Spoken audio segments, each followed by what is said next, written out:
My name's Sam Allen. Really?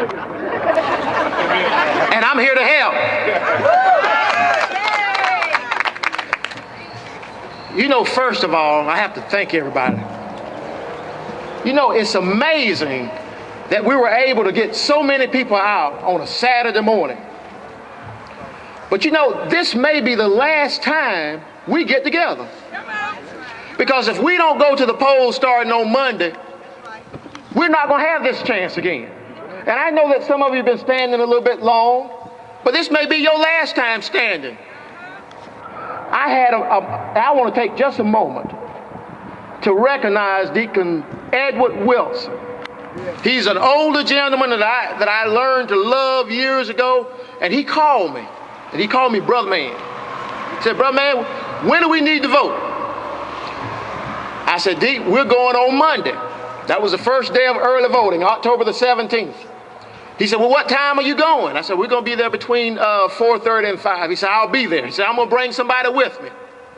So before I could get to the polling, he was already there with his other three. And he went inside, and he voted. He called me on Tuesday evening. He said, Brother Man, how we doing with this early voting? I said, well, Deke, we're doing good. Wednesday night,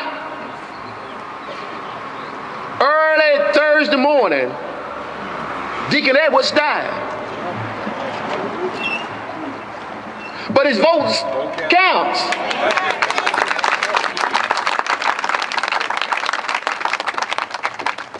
Why are we here? We've heard all of the reasons. We know what the reasons are. Every one of you are here for a different reason. And I want you to know now, you're going to be criticized. The speakers, you're going to be criticized. Your teachers, you're going to be criticized. The adults, you're going to be criticized.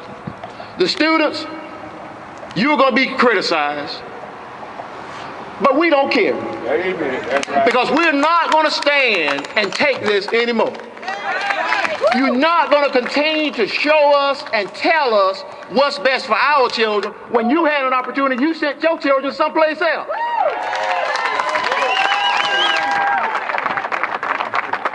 Now, if we so bad, why do we need you?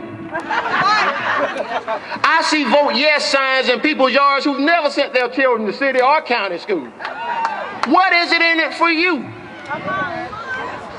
Good question.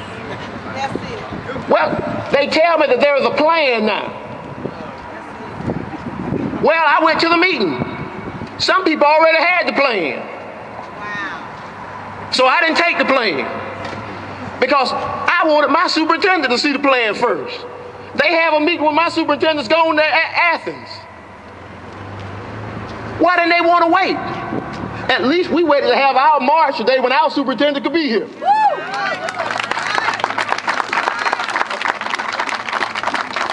We cannot afford to be fooled again. We only get one chance at defeating this on the ballot. They can come back over and over again. They've got more money. We laid off teachers. We laid off paraprofessionals. We cut salaries. And these people, they got so much money. When you get home today and look in your mailbox, it may be a full color brochure. Where is this money coming from during these hard economic times when you pick up the newspaper on Friday and everybody losing their jobs, but they say, well, we're going to raise the taxes just a little bit. Well, a little bit for somebody who can't pay their taxes at all is a lot.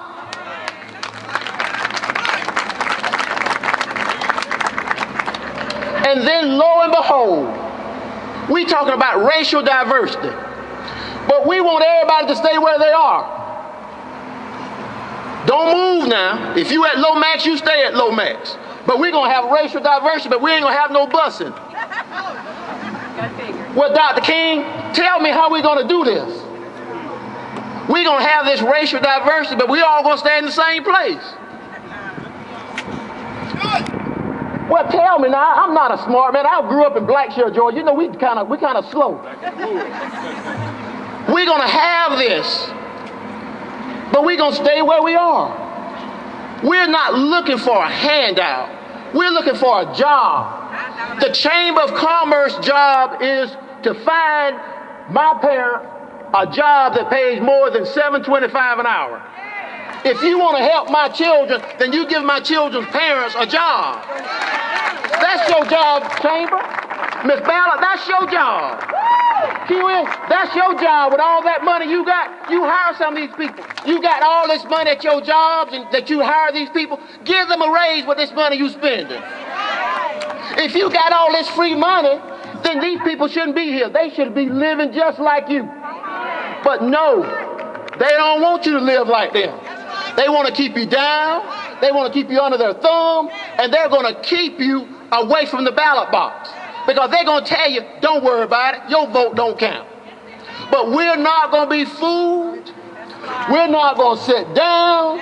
And you just not going to tell us anything to make us fall for it. You know, when in Valdosta, Georgia, have you seen a group of people, black, white, Lowndes County, Valdosta, Republicans, Democrats, students, older adults, people in wheelchairs come out on a Saturday morning for one given cause?